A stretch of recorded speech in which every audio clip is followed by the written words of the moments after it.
Hey, hi, how you going? So listen, in a van, the stuff you have in it, like your gear, either makes or breaks your experience in said van. These 5 things that I'm going to talk to you about didn't just annoy me, they made me rethink what kind of matters in a small space. So none of these things came from bad advice, but they do come from the kind of lessons you learn when you're broke. Building things from scratch, from fever-dreamed memories, and being in a car park, and a little bit trying to get a bit clever. Okay, so let's start with the thing that I genuinely thought was going to be fun, and it was building our little kitchen.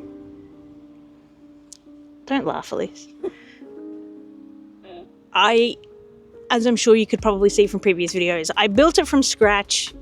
It wasn't too heavy. It was a bit heavy, but it was annoying in the way that I built it. We hated using it, was the crux of it. It was so hard to get things out from like the sides, and I wish I just had have built it from the front. So eventually, aka the last couple of weeks, we swapped it out for this thing. Basically, a very, very basic wooden filing cabinet. Pretty much everything fits in, there's no exposed mess, and I actually use the kitchen now instead of just being frustrated, which is really nice. We're in a car park and there's kids walking around everywhere. I'm getting embarrassed because I'm talking to what looks like myself. No. No, it's fine. Okay, and our number 2 thing would be a chest fridge. I didn't realise how much I hated digging through an esky or a cold box, whatever you want to call it in your country, until the moment came when I despised cooking. And for those of you that have watched previous videos, I quite love cooking, but this made me dread trying to find ingredients. We ended up swapping to a 110 litre upright King's fridge, King's branded. And when you open the door, you can see everything that's in there.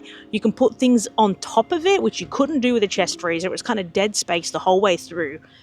And honestly, it has actually changed the way that I eat, because now I'm excited to cook things. I can see what ingredients I have, and nothing goes bad in the forgotten corners of the chest fridge that I couldn't be bothered to dig through. Okay, and my 3rd regret was buying cheap MPPTs from eBay. Inherently, there was, I guess I should say electrically, there was nothing wrong with them, but they broke physically, which is super weird for electricals, I think. So if you've ever worked with electricals, there's a screw that goes in to clamp the wires so the electricity will run through. The screw broke. How bizarre is that? It didn't melt or anything like that, but I was there screwing in, clamping the wire, and it was taking forever. I took out my screwdriver to see that the screw had gone through and it was just loose. I turned it upside down, the screw fell out. Absolutely crazy. And it was a pain because then I was down a third of my solar power because I had the whole roof at the time. It was an absolute nightmare because I was traveling at the time, so I had no fixed address, so I couldn't just easily buy another one because it takes, a week or so to get to you. That's how stuff works in Australia. It's weird. So that was a nightmare, and I do regret that. I do regret getting those cheap ones, because at the end of the day, I could have just gone with what I've got now and saved myself money from having to rebuy those cheap MPPTs. So eventually I got this one, which is a Victron MPPT 100/50. It's not cheap on first face value of it, it's obviously more expensive than one of the eBay ones. The more important thing is that it works, and it's built tough, and I don't have to think about it, which is the bonus. Not thinking about your electrics is a godsend, which honestly is how your electrics probably should run. You probably shouldn't be constantly worried about them all the whole time. Link is in the description for the one that I've got. There are cheaper ones if you don't have as big of a power need, because you guys know that I have a very big power need. So I will link to those as well in the description. Okay, and our fourth regret, building our whole base with just slide-in drawers.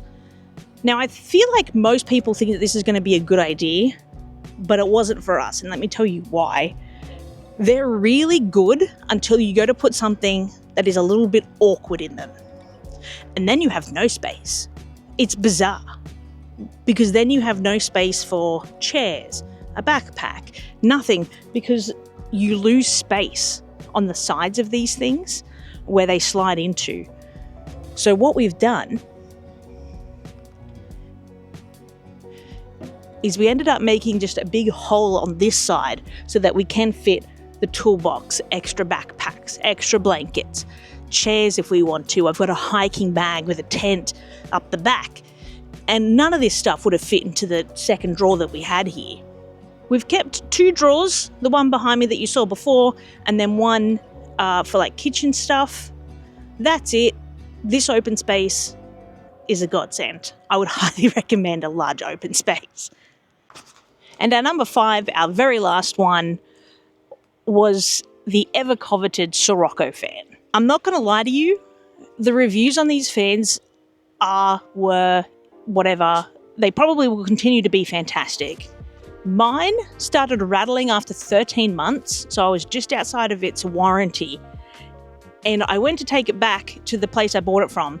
They wanted to send it away for 5 weeks. 5 weeks in the middle of a Queensland summer. Absolutely ridiculous. I didn't even want extra. I just wanted a fan that worked. And they said that was Sirocco's policy.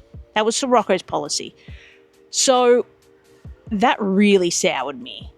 The fact that it rattled after 13 months for like $220 they are in Australian, ridiculous. Very disappointed with that. So I bought this one. It's dirty, as I'm sure you can probably see. But this one here, I'm pretty sure it's a Spinifex brand, purchased from Anaconda. It's been going so good. Arguably, I think it blows almost just as much air as the Sirocco did. It does all the same tilts. It even has a clamp and magnets on the back. The hook broke, I will give it that. This little hook, it was like a flip-up hook. That thing broke. But between the clamp and the other ways that I can attach it, it's got batteries. That's how I'm using it right now. 10 times better than the Sirocco fan. $40. $40. If this thing breaks, I just buy another one. For that kind of money, godsend. Everyone I know wants one of these for their house so they can blow air on themselves at night time. Brilliant. Highly recommend it. I don't think you can get these specific fans in other countries, but you guys know the type. It's a generic fan. Fantastic. Love it. Fantastic. Fantastic. So all of these things I learned by doing. Like, there's no amount of research that's going to tell you that a Sirocco fan is going to rattle after 13 months, because they don't all rattle after 13 months. This is just my experience and my opinion of it. My advice from this video is, if you are building a van, don't try to impress everyone or anyone. Just build it for you and how you want to do it. And more importantly, if something stops you from having the best time of your life in your van, get rid of it. Who cares? Just piss it off. Just like your childhood toy. Let me know, if you live in a van, your biggest purchase or build regret, or what you're most nervous about if you are not in a van or living nomadically. Let me know in the comments below. There are links to everything that I could link. Obviously, the generic fan and the generic filing cabinet, that's whatever. I don't have links for those. But what I use for filming, the Victron controller, all of those are links in the description below. Check it out. And I hope that you like, subscribe, all that jazz. And I will see you in the next video. Goodbye! Look at Nana's shadow there. Isn't that cute? Nana!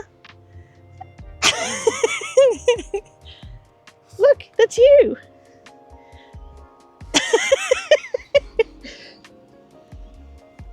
She's been annoying today. So Good one. Look, it's not mean if it's true. Nana, you've stopped us having our best time in the van. It's time to go. Get out. In the bin with you, Nan. In the bin. No, never. Never. Come here, Nan. You got something to say, Nana? Talk. Talk. Talk. Talk. Talk. Nana, sit. Talk. Talk. Talk. Why was that kind of Nana, cute? Nana, sit. Hey. Nana, come over here. Okay, stay. Talk. Talk. Talk.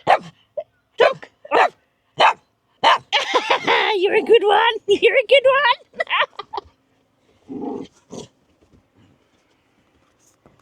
Okay, bye.